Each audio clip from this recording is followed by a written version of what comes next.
Le journal de 20h, David Pujadas. La santé, on évoque de plus en plus souvent la résistance aux antibiotiques. Les bactéries mutent, elles s'adaptent et les traitements sont donc moins efficaces.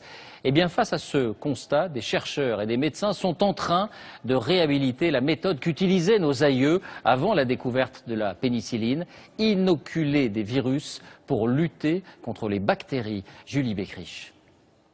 C'était son tibia gauche, rongé par un staphylocoque doré, une maladie contractée après un accident de moto sur laquelle les antibiotiques n'avaient plus d'effet. Alors Serge Fortuna a décidé de faire le voyage en Géorgie pour tester une autre méthode.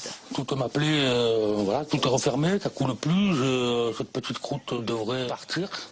C'est la phagothérapie qui l'a soigné, une méthode qui s'appuie sur les phages, des virus mangeurs de bactéries que l'on trouve dans les lacs, les rivières ou les eaux usées.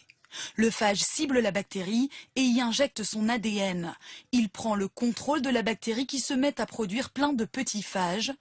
En se démultipliant, ils finissent par détruire la cible. La méthode n'est pas nouvelle, elle a été utilisée en France à partir de 1920, puis balayée par la révolution des antibiotiques dans les années 40. Aujourd'hui, les chercheurs s'y intéressent à nouveau pour faire face à la résistance aux antibiotiques de certains patients.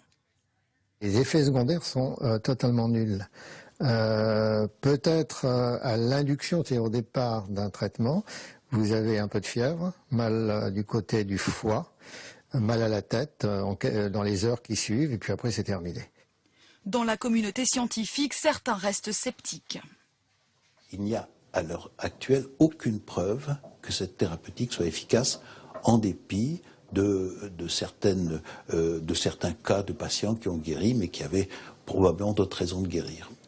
Des essais sont en cours dans des laboratoires privés français et l'Union européenne finance la recherche dans ce domaine.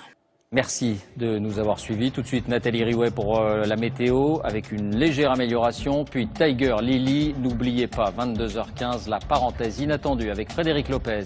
Je vous souhaite une très belle soirée. À demain.